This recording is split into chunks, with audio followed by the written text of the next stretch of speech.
Doctor Kumari Bharti, Jamshedpur cooperative college, department of philosophy. आज मैं symbolic logic के ऊपर चर्चा करूंगी और मैं उसमें बता रही हूँ कि हम लोग किस तरह से किसी भी युक्ति आकार की वैधता की जांच करेंगे। तो इसके लिए हम सत्ता सारणी की सहायता लेंगे और सत्ता सारणी के आधार पर युक्ति आकार की वैधता की जांच करेंगे। तो क्वेश्चन है, सत्ता सारणी के आधार पर निम्नलिखित युक्ति आकारों की वैधता सिद्ध करें। नंबर 1 P, सो Q इम्प्लीकेशन P। तो मैं एक सत्ता सारणी बनाऊंगी, उसके बाद मैं जांच कर बताऊंगी कि ये हमारी जो युक्ति आकार है वो वैध है या अवैध है। तो सबसे पहले मैंने क्वेश्चन लिखा है। अब देखिए यहाँ पर दो स्टेटमेंट है, P है और Q है। तो हमारा जो फार्मूला है कि 2 to the power n, तो जितने भी स्टेटमेंट होते हैं अगर 2 हैं तो 2 की पावर स्क्वायर हो गया, तो हमारे 4 हो गए। तो हम यहाँ पर 4 रो और 4 कॉलम बनाएंगे। तो सबसे पहले P, फिर Q और फिर Q इम्प्लीकेशन P हमें लिखना है। ये नहीं लिखेंगे, Q इम्प्लीकेशन P, इस तरह से। अब पहली 2 पंक्ति में ट्रू मतलब सत्य और 2 टाइम्स फॉल्स यानी असत्य। फिर एक सत्य ट्रू, एक फॉल्स, एक सत्य ट्रू, एक फॉल्स, इस तरह से लिखना है। अब देखेंगे कि Q इम्प्लीकेशन P है। तो इम्प्लीकेशन P में का जो नियम है वो हम जानते हैं कि पहले सबसे फर्स्ट में ट्रू होना चाहिए और उसके बाद फॉल्स होना चाहिए। तो इस तरह से हम देखें, यहाँ सत्य, यहाँ से ट्रू होता है हमारा। हम इस तरह से देखेंगे, फॉल्स और ट्रू है हमारा, ट्रू और फॉल्स है हमारा, और फॉल्स ट्रू हो जाएगा। तो हम किस तरह से, इस तरह से हमने बनाया।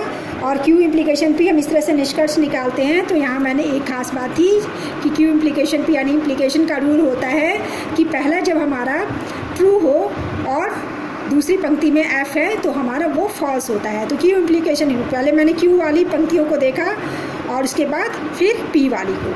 ठीक है, तो इस तरह से मैंने सत्ता सारणी को बना दिया है। अब मैं जांच करूंगी कि ये हमारी जो युक्ति है वो सत्य है या असत्य है। तो हमें इसमें चेक करना है कि जो ये में हमारा P है ये हमारा आधार वाक्य है और Q इम्प्लीकेशन P है ये हमारा निष्कर्ष है। तो हम देखेंगे क्या लिखेंगे, P के ऊपर हम आधार वाक्य यानी ऐसे आधार लिखेंगे और निष्कर्ष यहाँ लिखेंगे। अब वैधता निकालने के लिए नियम यह है कि आधार वाक्य सत्य हो तो निष्कर्ष को भी सत्य होना आवश्यक होता है, तभी हमारा युक्ति जो है, हमारी जो युक्ति है वो वैध होगी, अन्यथा वो अवैध होगी। तो हम देख रहे हैं P ये सत्य है, हमारा आधार वाक्य सत्य है तो निष्कर्ष सत्य है। फिर यहाँ देख रहे हैं आधार वाक्य सत्य है तो निष्कर्ष सत्य है, यह सत्य है तो असत्य है, यह असत्य है तो ये सत्य है। तो इस तरह से अगर हमारा आधार वाक्य सत्य होता तो निष्कर्ष अगर सत्य होगा तभी हमारी जो युक्ति है वो सत्य होगी, वैलिड होगी, अन्यथा वो असत्य होगी। तो यह हमारी युक्ति है क्या है, वैलिड है यानी कि वैध है। ठीक है, इस तरह से हम लोग वैध अवैध की जांच करेंगे। तो इस तरह से हम लिख भी सकते हैं कि पहली और दूसरी पंक्तियों में हम देखते हैं कि हमारा आधार वाक्य सत्य है, इसलिए हमारा निष्कर्ष भी सत्य है, इसलिए यह युक्ति आकार वैध है। इस तरह से हम लिख करके एग्जाम में स्पष्ट भी कर सकते हैं। मैं और एग्जाम्पल देती हूँ और एग्जाम्पल के आधार पर मैं बताती हूँ ताकि आपको क्लियर हो जाएगा और आप एग्जाम में अच्छी तरह से बना पाएंगे। मैं एक और लेती हूँ, P वेज Q इम्प्लीकेशन इसलिए P हमारा क्वेश्चन इस तरह से। अब मैं यहाँ भी देखिए कि हमारे प्रकथन कितने हैं, 2 हैं। ठीक है, और हमारा बीच का सिंबल क्या है, वेज है। तो P वेज Q हमने इस तरह से लिखा। 2 प्रकथन है, हम फार्मूला लगाएंगे 2 to the power n। तो कितना है, 2 to the power स्क्वायर यानी 4। तो कितना बनेगा, 4 रो और कॉलम बनाएंगे इस तरह से, ट्रू फॉल्स, ट्रू फॉल्स। अब P wedge Q true. Okay, तो वेज का नियम क्या होता है, जब 2 हमारे प्रकथन असत्य होते हैं तो निष्कर्ष भी हमारा असत्य होता है। एक भी सत्य हो एक असत्य हो तो भी ये हमारा सत्य होता है। तो ये ट्रू, ये हमारा फॉल्स होगा। तो इस तरह से हमने सत्ता सारणी बना लिया। अब हम वैध अवैध की जांच करेंगे। तो ये पी वेज क्यू मेरा ये पहला हमारा आधार वाक्य होता है, तो ये हमारा आधार वाक्य है। ये हमारा क्या है, निष्कर्ष होता है, तो ये निष्कर्ष। तो हम देख रहे हैं कि ये मेरा ट्रू है, तो निष्कर्ष भी मेरा क्या है, ट्रू है, सत्य। ये मेरा ट्रू है तो निष्कर्ष भी क्या है, ट्रू है। तो यहाँ देखिए ये हमारा आधार वाक्य सत्य है तो निष्कर्ष क्या है, फॉल्स है। यहाँ पे गलत हो रहा है, यहाँ फॉल्स फॉल्स। तो ये जब अगर हमारा आधार वाक्य सत्य हो, निष्कर्ष सत्य होता है, तो युक्ति आकार क्या होती है, अवैध होती है, ठीक है, इनवैलिड होती है, ठीक है। तो इस तरह से आप चाहें तो लिखिए कि पहली पंक्ति द्वितीय पंक्ति में आधार वाक्य सत्य है तो निष्कर्ष सत्य है, लेकिन तीसरी पंक्ति में हम देखते हैं कि हमारा आधार वाक्य सत्य है तो निष्कर्ष हमारा असत्य होता है, यह युक्ति आकार अवैध है। इस तरह से आप लिख के बनाइए। मैं और एग्जाम्पल्स लेती हूँ और आपको स्पष्ट करती हूँ। अभी तक मैंने एक ही आधार वाक्य लिया था और निष्कर्ष, अभी मैं 2 आधार वाक्य लूँगी और निष्कर्ष कि हम लोग इस तरह से 2 आधार वाक्य और हमारा निष्कर्ष है। तो सबसे पहले मैं इसकी सत्ता सारणी बनाऊंगी और उसके बाद हम लोग वैधता की जांच करेंगे।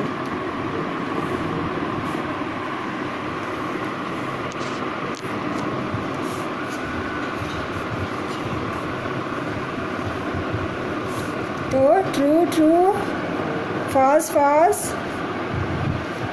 True false, true false. नियम देखिए, ट्रू ट्रू ट्रू, एक सत्य है तो दूसरा असत्य होगा। ट्रू अन्य सभी स्थितियों में वो सत्य होगा। पी वेज क्यू, 2 असत्य हो तो असत्य होगा, अन्य सभी स्थितियों में वह सत्य होगा, ठीक है। अब हमारा निष्कर्ष, ये लाइन लिखने की आवश्यकता नहीं है, मैंने गलती से लिख दिया है, तो आप यहाँ तक ही लिखेंगे P Q, P implication Q, P wedge Q, ठीक है। इसको नहीं लिखना है, ये हमारा कट है। तो आप लिखेंगे ये हमारा आधार वाक्य 1, आधार वाक्य 2 और निष्कर्ष लिखेंगे। ये पंक्ति को आपको नहीं लिखना। अब हम इसके यहाँ चेक करेंगे, आधार वाक्य 1, आधार वाक्य 2। तो सबसे पहले आधार वाक्य 1 को देखेंगे। आधार वाक्य 1 हमारा क्या है, ट्रू है। आधार वाक्य 2 हमारा क्या है, ट्रू है। तो निष्कर्ष हमारा क्या है, ट्रू हो जाएगा। ये आधार वाक्य 1 फॉल्स है, ट्रू है, तो फ़र्क नहीं पड़ता। लेकिन अगर आधार वाक्य ट्रू है, ये फॉल्स। अब देखिए, यहाँ देखिए, आधार वाक्य ट्रू, लेकिन हमारा ये फॉल्स है, तो यह युक्ति आकार जो है अवैध है, इनवैलिड है। मैं एक और एग्जांपल लेती हूँ ताकि आपको और स्पष्ट हो जाए, उसके बाद मैं बात करूँगी। मैं एक बार फिर चेक कर लेती हूँ कहीं कुछ गलती तो नहीं हुई। True true true, false, true false, true false, true true true, T F हमारा फॉल्स हो रहा है, ठीक है। एफ टी हमारा ट्रू है और फॉल्स फॉल्स ट्रू है, सही है। P wedge Q, true true true, true F true, F T true, F F false, सही है। अब हमारे 2 आधार वाक्य सत्य है तो ये हमारा सत्य है। तो यहाँ एक असत्य है, एक असत्य है। यहाँ ट्रू ट्रू ट्रू है तो ये हमारा सॉरी, यहाँ देखिए ये आधार वाक्य सत्य है, ये आधार वाक्य सत्य है। चूँकि मैंने गलती से निष्कर्ष पी पे लिख दिया है, निष्कर्ष हमारा यहाँ क्यू है, तो हमें इसे देखना है। वेरी सॉरी, इसे देखेंगे हम। तो हमने देखा आधार वाक्य 1 ट्रू, ये ट्रू है तो ये ट्रू है। फिर देखिए ये फॉल्स, ये ट्रू है, फॉल्स है। ये ट्रू है, ये ट्रू है तो ये भी ट्रू है। और ये हमारा ट्रू है, ये फॉल्स है तो ये फॉल्स है। तो ये हमारा क्या हो जाएगा, ये हमारा वैध हो जाएगा। जब हम किसी भी प्रश्न को बनाएंगे तो 2 बार ज़रूर चेक कर लेंगे, कभी कभी बनाते समय गलती हो जाती है। हम एक बार 2 बार चेक करके कंफर्म कर लेंगे कि हम कहीं गलती तो नहीं कर रहे हैं, ठीक है। मैं लास्ट पे आती हूँ, एक और मैं बता देती हूँ ताकि कहीं भी आपको किसी तरह का भी डाउट ना हो। आप एग्ज़ाम में 2 बार ज़रूर चेक करेंगे, बनाएंगे और फिर चेक करेंगे। तो इस तरह से आपको बनाना है। देखिए यहाँ भी ये लास्ट है हमारा, इसे मैं एक बार फिर से बनाती हूँ, इसको आप रहने दीजिए यहाँ पे। अच्छा कोई बात नहीं, चलिए ठीक है, इसी में मैं बना देती हूँ, लेकिन कट को थोड़ा छोड़िए। मैं यहाँ बनाती हूँ पी क्यू। देखिए कल पी है यानी निगेशन क्यू है, तो मैंने निगेशन क्यू रखा। फिर निगेशन पी को रखा, फिर negation Q, implication negation P, इस तरह से मैं रखी हूँ। और यहाँ पे हमारा 2 आधार वाक्य है तो हमारा 4 कॉलम बनेगा, रो बनेगा, ठीक है। फिर अल्टरनेट करके ट्रू फॉल्स, एक के बाद एक, सत्य असत्य, सत्य असत्य लिखेंगे, ठीक है। अगर हमारा क्यू सत्य है तो निगेशन क्या, निषेध क्यू क्या हो जाएगा, असत्य होगा। ये असत्य है तो निषेध क्यू सत्य होगा, ये सत्य है तो ये असत्य होगा, ये असत्य है तो ये सत्य होगा। इसी तरह से कल की, ये सत्य है तो असत्य होगा, ये सत्य है तो असत्य होगा, वो असत्य है तो सत्य होगा, ये असत्य है तो ये सत्य होगा, ठीक है। अब हम लोग negation Q, implication negation P निकालेंगे, ठीक है। ये हमारा निष्कर्ष भी है। आधार वाक्य हमारा पी इम्प्लीकेशन क्यू था, ठीक है। आधार वाक्य हमारा पी इम्प्लीकेशन क्यू था जो कि छूट गया है, इस तरह से पी इम्प्लीकेशन क्यू जो रह गया, ठीक है। तो हम निगेशन क्यू और इम्प्लीकेशन पी को देखेंगे तो फॉल्स फॉल्स क्या हो जाएगा, ट्रू हो जाएगा। ट्रू फॉल्स हमारा फॉल्स होता है, फॉल्स ट्रू हमारा क्या है, तो भी ट्रू होगा, ये भी ट्रू होगा। फिर हम पी इम्प्लीकेशन क्यू निकालेंगे, ये हमारा आधार वाक्य, देखिए आप यहाँ पे इसके बाद आप आधार वाक्य लिखेंगे, ये हमारा निष्कर्ष है, ठीक है। P implication Q, true true true, true F F F T, true F F true, ठीक है। थोड़ा इधर उधर हो गया है तो हमको मुझे चेक करना है, तो हमारा आधार वाक्य ट्रू है तो निष्कर्ष क्या होगा, ट्रू है, ठीक है।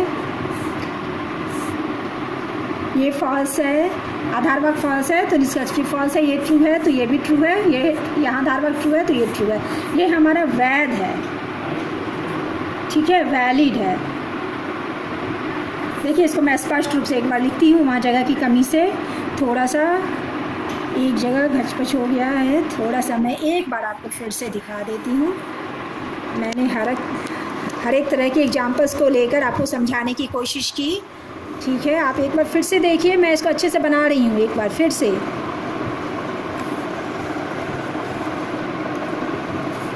ट्रू एक ही पंक्ति में हम सारा क्यों लिखेंगे, true true, false false, true false, true false, false true, false true, false false, true true, P implication Q, true F true, true true है हमारा, फॉल्स है हमारा, ट्रू है हमारा, ट्रू है हमारा, ठीक है। ये हमारा आधार वाक्य, ये हमारा निष्कर्ष, यही मेरा क्वेश्चन था। P implication Q, negation Q, implication negation P, ये मेरा आधार वाक्य, ये मेरा निष्कर्ष। देखिए मैंने यहाँ भी दिखाया था, लेकिन यहाँ मैं स्पष्ट रूप से एक बार फिर से दिखा रही हूँ इसको, मैंने इस तरह से पूरा बना लिया है। मैं यहाँ पे आधार वाक्य, ये हमारा निष्कर्ष, अब हम दोनों को मिलाएंगे। अगर आधार वाक्य सत्य है तो निष्कर्ष भी सत्य होगा, तभी हमारी युक्ति आकार वैध होगी, अन्यथा वो असत्य होगी। तो आधार वाक्य सत्य है और ये हमारा निष्कर्ष सत्य है। फॉल्स फॉल्स फॉल्स है, ट्रू है हमारा आधार वाक्य, देखिए निष्कर्ष भी सत्य है। ये हमारा आधार वाक्य सत्य है तो निष्कर्ष भी सत्य है। तो इस तरह से हमारी युक्ति क्या होगी, वैध होगी, वैलिड होगी, ठीक है। इस तरह से हम लोग सत्यता सारणी के आधार पर वैध युक्ति आकारों की वैधता की जांच करते हैं। तो ये क्वेश्चन, इस तरह का क्वेश्चन आप लोगों को एग्जाम में आएगा, तो आपको इसी तरह से बनाना है। क्वेश्चन दे दिया जाएगा कि सत्यता सारणी के आधार पर निम्नलिखित युक्ति आकारों की वैधता की जांच करें। जब ट्रुथ टेबल के आधार पर दिया जाएगा, सत्यता सारणी के आधार पर दिया जाएगा, तो आप इसी तरह से, वो चाहे 2 आधार वाक्य हो, चाहे 3 आधार वाक्य हो, कितने भी आधार वाक्य दे दिए जाए और निष्कर्ष दे दिया जाए, आप ऐसे ही सत्यता सारणी बनाइए और सत्यता सारणी बनाकर आधार वाक्य 1, आधार वाक्य 2, आधार वाक्य 3 लिखिए, निष्कर्ष लिखिए।